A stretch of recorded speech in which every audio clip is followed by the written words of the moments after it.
Sri Lanka, a teardrop-shaped island in the Indian Ocean, brimming with diverse landscapes, rich history, and warm hospitality.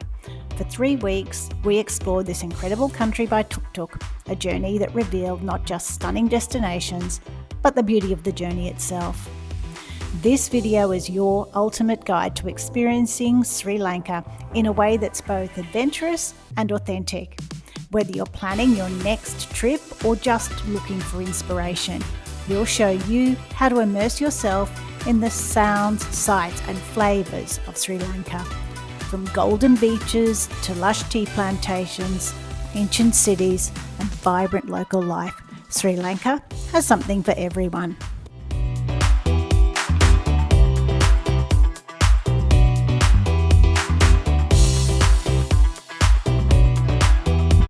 We're Mark and Kelly. We travel the world full-time, sharing adventures and tips along the way. Join us for the journey and welcome to Grown Up Gap Years. We landed at Colombo Airport and everything was surprisingly straightforward. It was actually one of the easiest international airports that we've negotiated. First, let's talk about the tourist visa. A 1-month tourist visa, which is what we were traveling with, costs $50 and can be purchased on arrival. But we found it much easier to apply online beforehand. There is no e-gate entry and your passport will be stamped at immigration. Upon arrival, you can easily sort out the big 3 essentials for any traveller: money, phone and transport. And this is what worked for us. Money-wise, there are several ATMs at the airport, making it easy to withdraw Sri Lankan rupees, and you will need cash. Phone-wise, we picked up a tourist SIM card from Dialogue. There was a choice of companies, but this is the company we chose to go with. We simply presented our passport and we were in business, and that SIM card worked perfectly for us throughout the whole trip, no matter where we were. Transport-wise, we booked an Uber to our accommodation using the Uber app.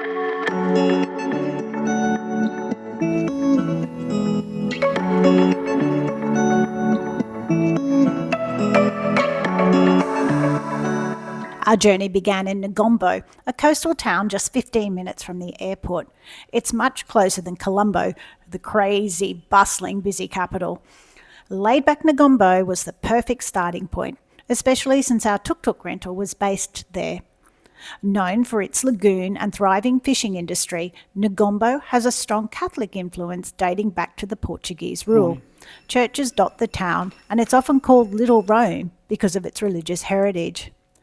For accommodation, we stayed at Hiru Lagoon, a tranquil retreat offering views of Negombo Lagoon. The lagoon has been central to the town's identity for centuries, supporting a thriving fishing industry and serving as a key trading hub during Portuguese, Dutch and British colonial rule. Today, the lagoon remains a vital part of local life. It's a must-see for nature lovers and an ideal spot to experience Negombo's cultural and natural heritage. The sunrises and sunsets over the lagoon are magical.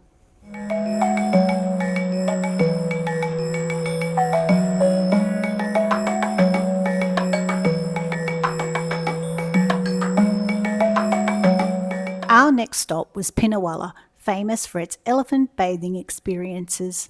Here, elephants from the nearby orphanage come to the river twice daily to bathe. Watching these gentle giants splash and play in the water is reportedly an eye-catching experience.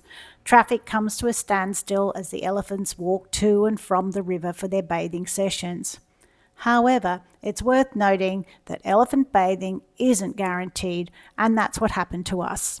Sometimes the weather gods have other plans, and in our case, a monster thunderstorm made the river unsafe for bathing, so we missed out. And so did the elephants. You should also be aware that most accommodations only allow check-in, and that includes tuk-tuk and bag drop-off after 4 p.m. We stayed at Elephant Bay Resort, which offers stunning views of the river. From the balcony, we would have had an epic view of the bathing, but it was not to be. You may, however, decide to skip Pinawalla altogether and go straight to Wilpatu National Park, or if you're interested, head to Sigiriya, where you can see Lion Rock and base yourself for other activities.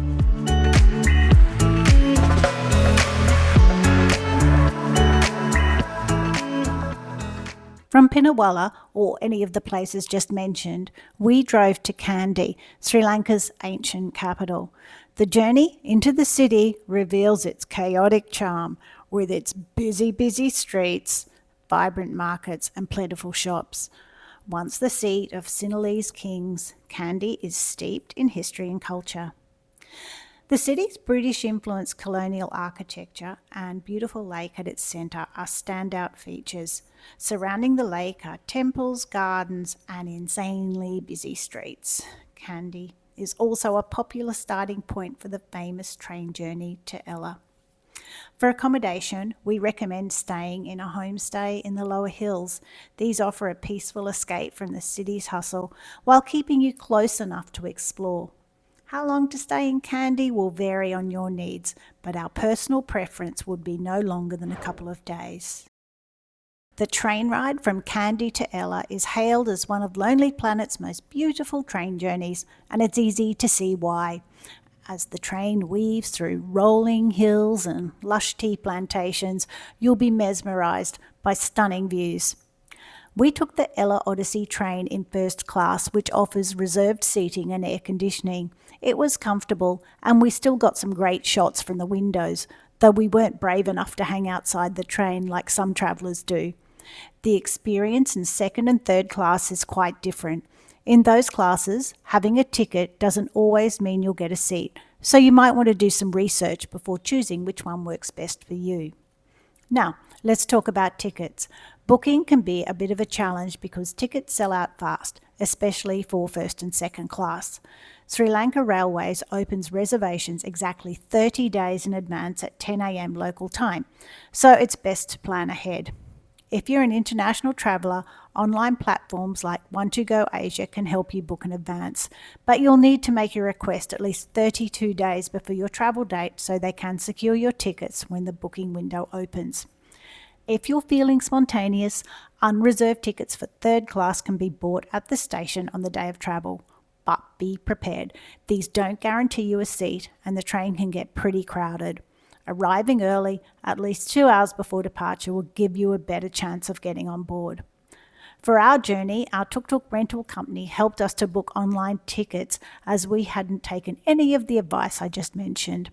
It was super convenient and hassle-free, but we had to take our booking information to the station and pick up a physical ticket. If you want to know more about how we arranged this, we've covered some of the details in this video. Check it out for some useful tips. At Kandy, we dropped off our tuk-tuk for the rental company to collect and arranged for another pickup in Ella. This worked out perfectly and is a setup we'd highly recommend if you're planning to explore Sri Lanka by tuk-tuk.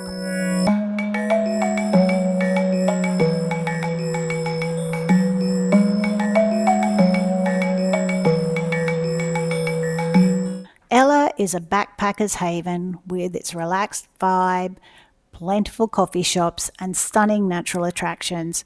It's a place where the focus is on nature and a chilled out atmosphere. Accommodation options are plentiful, but we stayed at a lone cage Ella, a hidden gem that combines comfort with the peaceful sounds of the jungle. Just a warning though, the footpaths in Ella are practically non-existent and there is a lot of traffic. Ella's main attraction is hard to miss. The Nine Arches Bridge is an impressive example of colonial engineering and is best visited early in the morning or when a train passes by.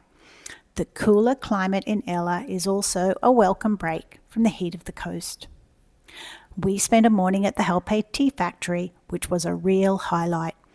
We tried tea plucking in the fields, and it was harder than it looks, and the tasting session gave us a chance to sample different Sri Lankan teas. For food, we couldn't get enough of Matey Hut. It's a small, no-frills spot, but the curries were some of the best we had in Sri Lanka.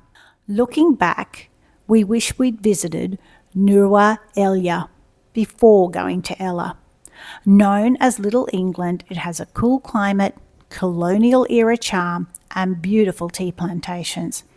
If we could do it again, we might have arranged to pick up our tuk-tuk there before continuing on to Ella.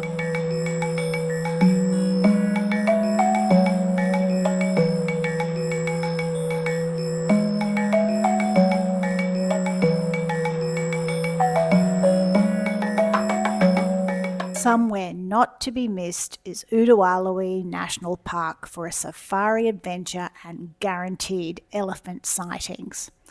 Quieter than its famous cousin Yala, Udawalawe National Park offers a more intimate wildlife experience.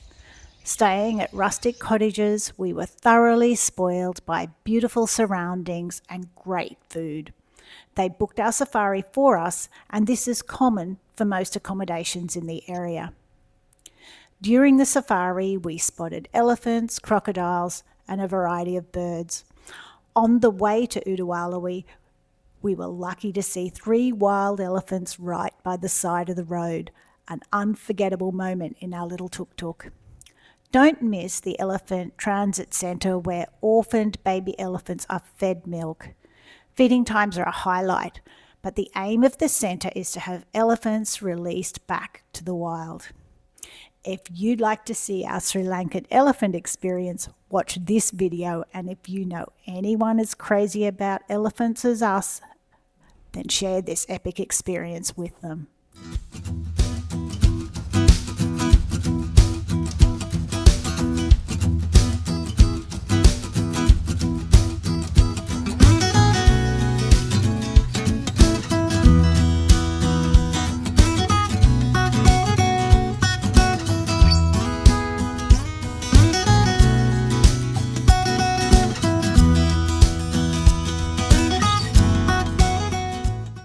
After our time at Udawalawe, we headed south to Tangalle, where we stayed in a treehouse at Sri Lanka.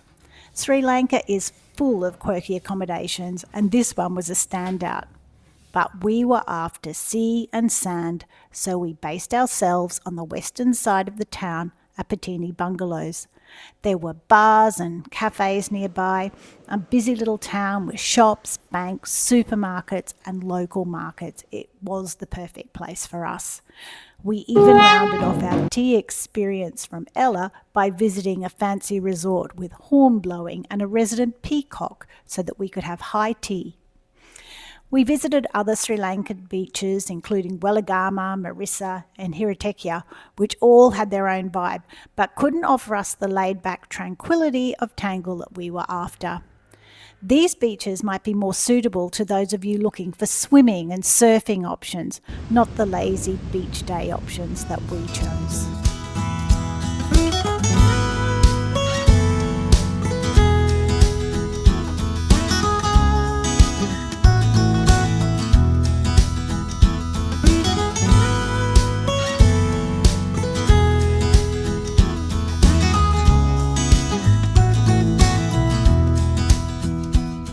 Our final stop was along the scenic coastal road to Galle, an historic coastal city where we arranged to return our tuk-tuk to avoid the chaos of Colombo's streets. Galle is known for its beautifully preserved Dutch fort, a UNESCO World Heritage Site, and its stunning views of the Indian Ocean. Strolling through Galle Fort, you'll find cobblestone streets lined with boutique shops, art galleries, and colonial era buildings.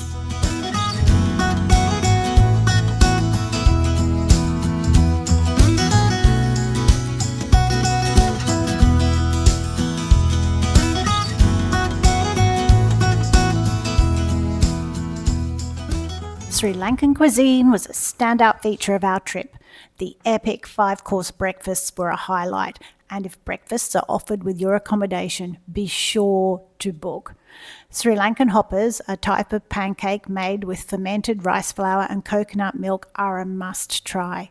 Whether filled with an egg or served with sambals and curries, they're a delicious start to the day, as are coconut pancakes, our favourite Sri Lankan food. Curry and rice is the heart of Sri Lankan food.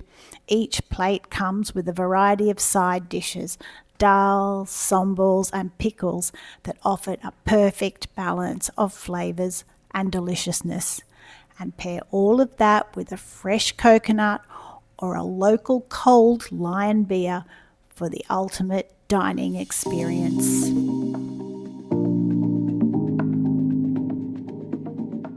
As our 3 weeks in Sri Lanka came to an end, we couldn't help but reflect on just how much this small island has to offer. From its diverse landscapes to its rich history and vibrant culture, Sri Lanka truly surprised us at every turn. Travelling by tuk-tuk gave us the freedom to explore at our own pace, whether it was navigating the quiet back roads of tea country or pulling over to enjoy a sunset on the southern coast. Along the way, we met so many kind and welcoming people who made our trip even more memorable. This journey reminded us why we love to travel, to learn, to connect, and to experience the world in all its beauty and complexity. Sri Lanka isn't just a destination, it's a place that invites you to slow down, look closer, and really appreciate the journey.